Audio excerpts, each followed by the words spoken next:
All right, so we're here with Marty Calder, head coach here at the Brock University Wrestling Program, two-time Olympic athlete, Olympic wrestler, champion wrestler, and believe it or not, Marty and I have a few things in common. First of all, we're both 49 years old, we're both fathers, and I think we exercise every day.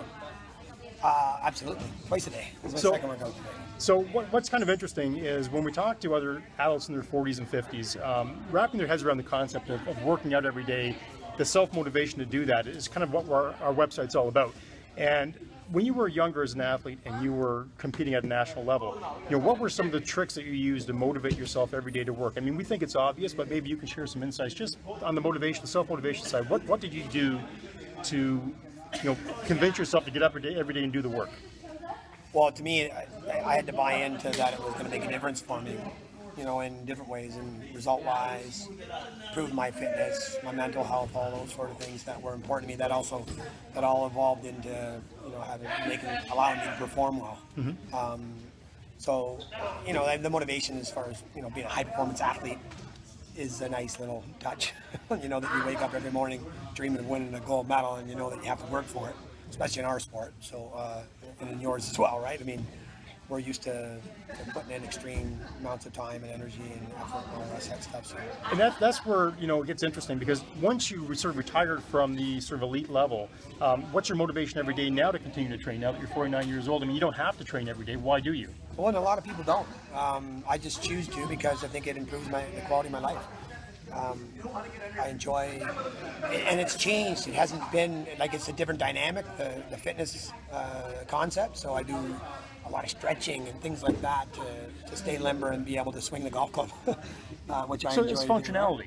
Absolutely. I mean, I do lift a lot heavier weights now, and I've changed that but I'm just saying I'm not really concentrating on wrestling performance anymore. I'm concentrating on Marty performance. And the things I like to do, the hobbies that I like to do, I from my sport background, I understand pretty well, I think, the things I'm going to have to do to be able to, maintain that level of fitness and being able to play hockey, for instance, or, go walk 18 holes and be able to golf. That sort of So do you find you balance your aerobic activity along with your anaerobic activity as well? Is there more of a balance there now than there was when you were performing at a higher level? Or do you look at the benefits of fitness a little differently now that you're a little bit older and you're saying, okay, yeah, I want to have a healthy heart, I want to have a healthy brain, I get that from aerobic activity. Do you kind of look at training just a little bit differently now?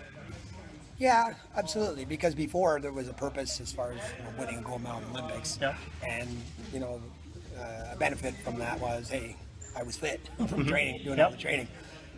If someone told me, hey, when I was younger, you don't need to do this workout today, it's not going to help you, then I probably wouldn't have done it. Okay. Now, so go ahead. No, that makes sense. Yeah, it does. And one of the things that a lot of the viewers are going to want to know is, as parents, I am the father of a teenage girl, and one of the things that's always got me in the back of my mind is I want to put the fear of God in all the boys that come over and try and date her. I want to make sure they know that at least they might be able to, and I say might be able to beat me in a sprint, but eventually I will catch them.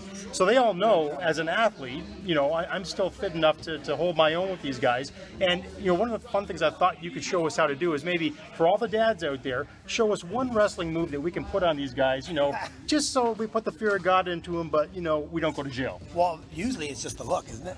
It's the look, and maybe once in a while you're gonna have to actually put it to good use. But absolutely, I'll show you hopefully something that you can help. But it makes me laugh because I have a daughter that's 13. She's just starting to get into her. Well, good luck with that. Years. Exactly. Thank you very much. You're going to need it. My daughter's 18 and in Italy right now. Well, you could be giving me a ton of advice right now. Okay, so when your daughter's boyfriend comes home to propose to marriage, this is how you can respond to that. Come on in here. You make him grab your leg. There we go. In here. Right, Alex.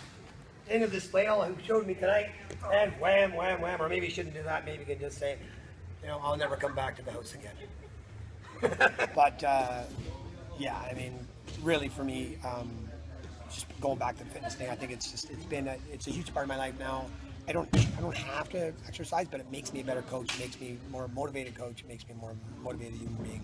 That sort of thing. It's really more of a personal thing. I don't really share it a lot with a lot of people. These guys see me training or whatever, and they say you don't have to do that. But I choose to try to stay as fit as I can. But I've also allowed myself to be normal too. When you're a high performance athlete, you're not normal. You're not eating the same things. You're sacrificing. So if there's a family get together, if there's a get together with the guys or whatever it is, I allow myself to enjoy it too. And you have to. That's called living. That's right. But that's been, I don't know for you, but it was a hard transition for me. Yep. Because we just gave so much for so long, and then you change your lifestyle, and then, you know, the method behind the madness for fitness was just to be able to continue a quality life. Yep. Right? And at that time, probably didn't have to do anything because you were so fit. Right? And then it hits a point where you got to start working for it again, right? It does, and most guys kind of are on the opposite side of that, where they're just constantly sort of eating whatever they want, and then when they decide they want to start to get fit again, it becomes a real challenge. It is. And I think the biggest challenge there is the self-motivation, is deciding how to get up and do this every day, and that comes from, you know, confidence and competence in what you're doing, and that's kind of what we're trying to explore on the website here and on the YouTube channel, is just helping guys kind of get some cues and clues on how to be successful with their fitness as they grow older. I think so. It's got to come from within. I mean, I deal with all my friends who ask me fitness questions and things like that. And I think everybody has the motivation. It's just a matter of like pulling that out, seeing the light at the end of the tunnel. It doesn't have to be that you're going to have a six-pack or you're going to, you know, everyone's going to think you're wonderful. Just the difference in the quality of your life, you know, Absolutely. really is all what it's about. I think fitness is really an intrinsic thing, and you know, there are people that are extremely fit that might not have a six-pack and whatever. But they still can enjoy the day-to-day Absolutely. things that they enjoy. And You don't have that's to be a really cover model. Absolutely not. You don't have to Although be we cover- are. Well, luckily. obviously. But Now, one final question: is it true that the original safe word originated with uncle in wrestling? I don't know that. That's a good question. I've never said uncle. I know a lot of guys in here. I can see some weakness. Because I know here. your brother said you said uncle a few times when you were Yeah, growing well, up. I did. I said whatever he wanted. That was borderline abuse, though. That wasn't a wrestling match. That was different. Awesome.